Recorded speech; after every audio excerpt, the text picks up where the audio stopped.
Woods, Chapter 5. Sundays. Now the winter seemed long. Laura and Mary began to be tired of staying always in the house, especially on Sundays. The time went so slowly. Every Sunday, Mary and Laura were dressed from the skin out in their best clothes, with fresh ribbons in their hair. They were very clean because they had their baths on Saturday night. In the summer, they were bathed in water from the spring. But in the wintertime, Pa filled the heap and washtub with clean snow, and on the cook stove it melted to water. They closed by the warm stove behind a screen made of a blanket over 2 chairs. Ma bathed Laura, then she bathed Mary. Laura was bathed first because she was littler than Mary. She had to go to bed earlier on Saturday night with Charlotte, because after she was bathed and put into her clean nightgown, Pa must empty the washtub and fill it with snow again for Mary's bath. Then after Mary came to bed, Ma had her bathed behind the blanket, and then Pa had his. And they were all clean for Sunday. On Sundays, Mary and Laura must not run or shout or be noisy in their play.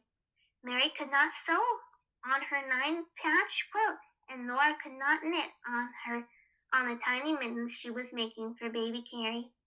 They might look quietly at their paper dolls. They must not make anything new for them. They were not allowed to sew on doll clothes, even with pins. They must sit quietly and listen while Ma read Bible stories to them, or stories about lions and tigers and white bears from Pa's big green book, The Wonders of the Animal World. They might look at pictures, and they might hold their rag dolls nicely and talk to them. There was nothing else they could do. Laura liked best to look at the pictures in the Bible with its paper covers. Best of all was the picture of Adam naming the animals. Adam sat on a rock, and all the animals and birds, big and little, were gathered around him, anxiously waiting to be told what kind of animals they were. Adam looked so comfortable. He did not have to be careful to keep his clothes clean, because he had no clothes on. There were only skins around his middle. Did Adam have good church clothes to wear on Sundays? Laura asked Mom. No, said Ma. Poor Adam, all he had to wear is skins. Laura did not pity Adam. She wished she had nothing to wear but skins. One Sunday, after supper, she could not bear it any longer. She began to play with Jack. In a few minutes she was running and shouting.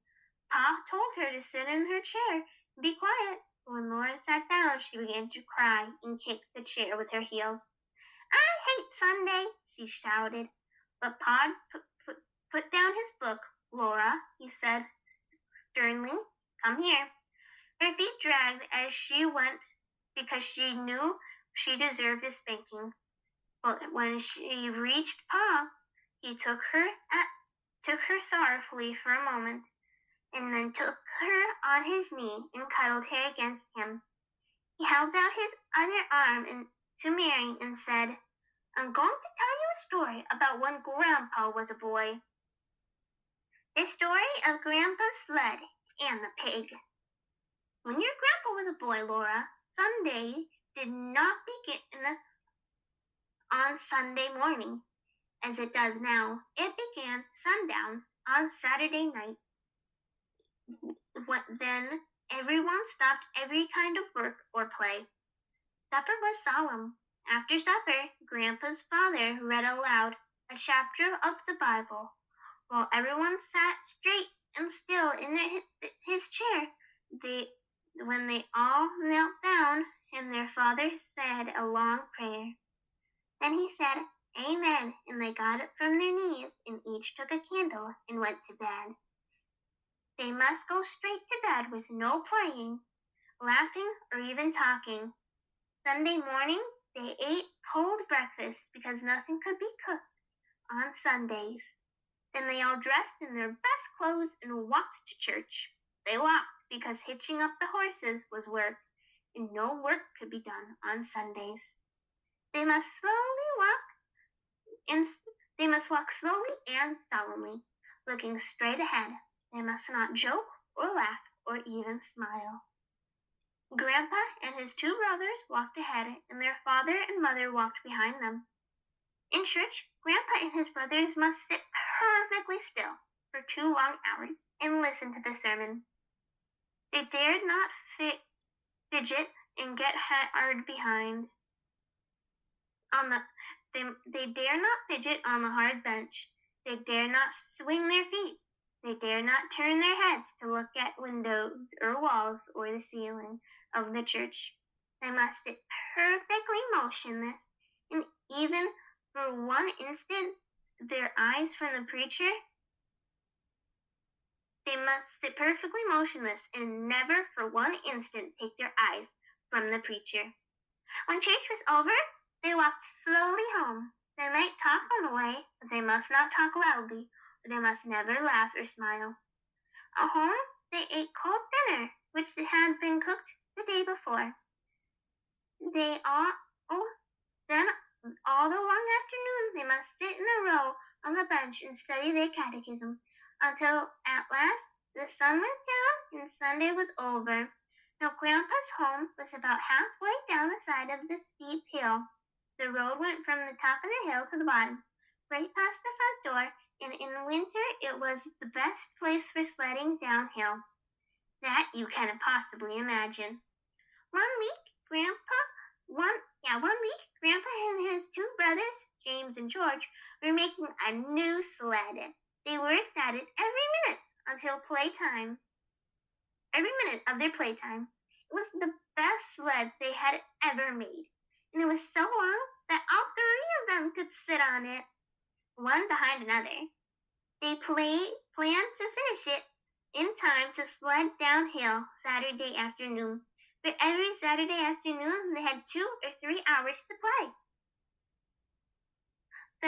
But that week, after Father was cutting down trees in a big woods, he was working hard, and he kept the boys working with him.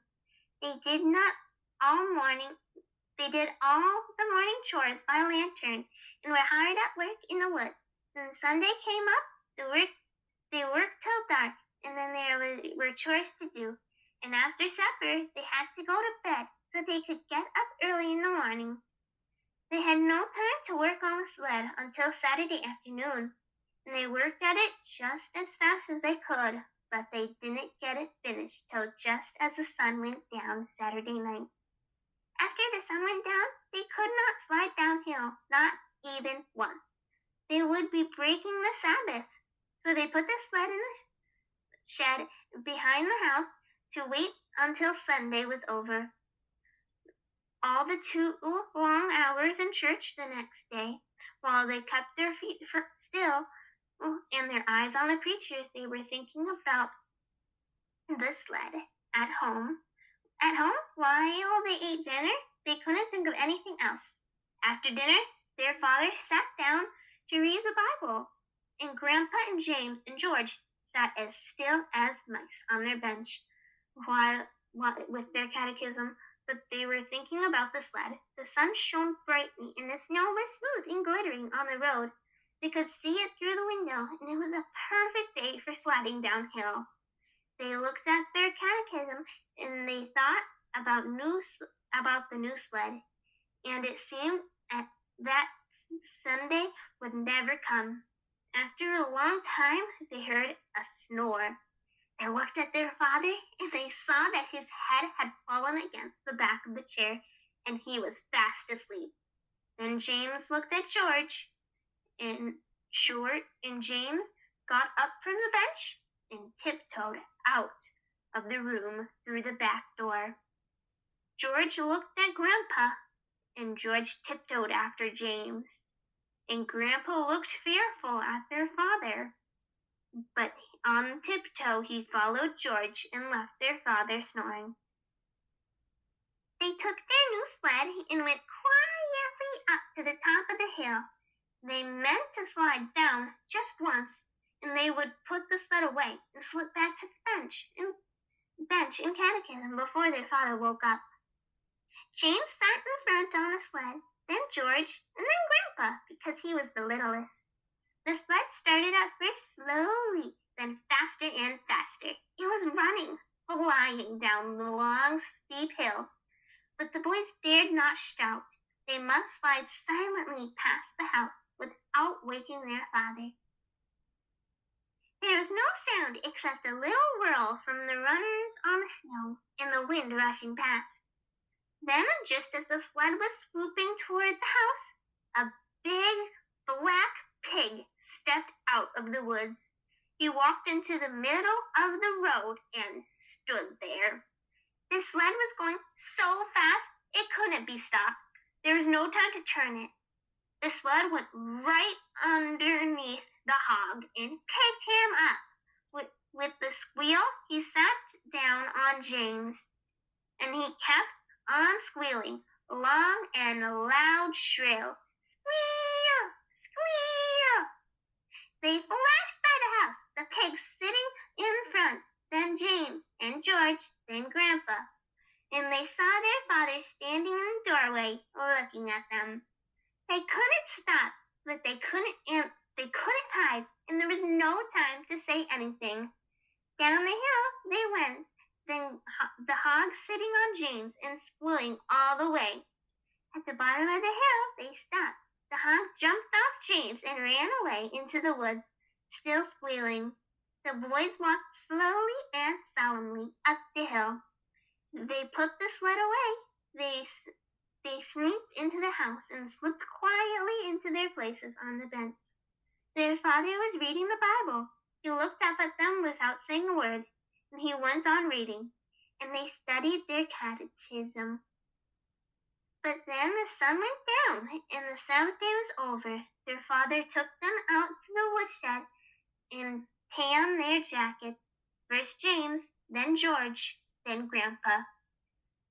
So you see, Laura and Mary, Pa said, you must find it hard to be good.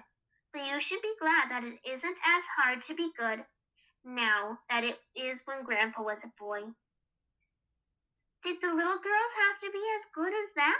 Laura asked, and Ma said, it was harder for little girls because they had to behave like little ladies all the time, not only on Sundays. Little girls could never slide downhill like boys. Little girls had to sit in the house and stitch on samplers. Now run along and let Ma put you to bed, said Pa. And he took his fiddle out of the box. Laura and Mary laid in their trundle bed and listened to the Sunday hymns. For even the fiddle must not sing a weekday songs on Sundays. Rock of Ages, clear for me, sang Pa with the fiddle. He sang, shall I be carried out of the skies on flowery beds of ease, while others fought to win the prize and sailed throughout bloody seas. Laura began to float away in the music, and then she heard the chattering of boys.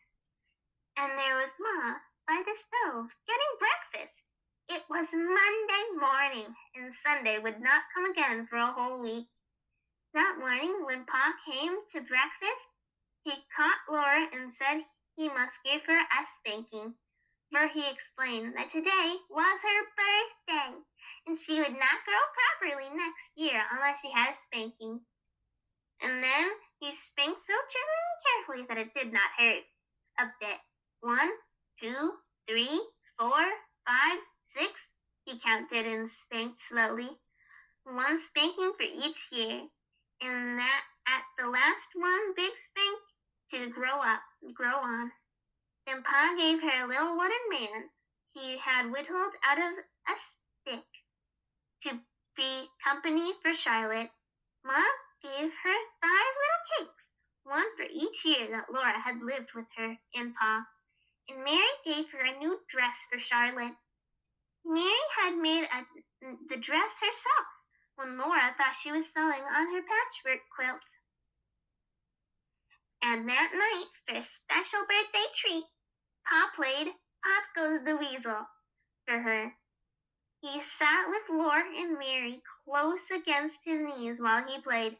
"Now watch," he said. "Watch, and maybe you can see the weasel pop out this time," he sang. "A penny for a spool of thread, another for a needle.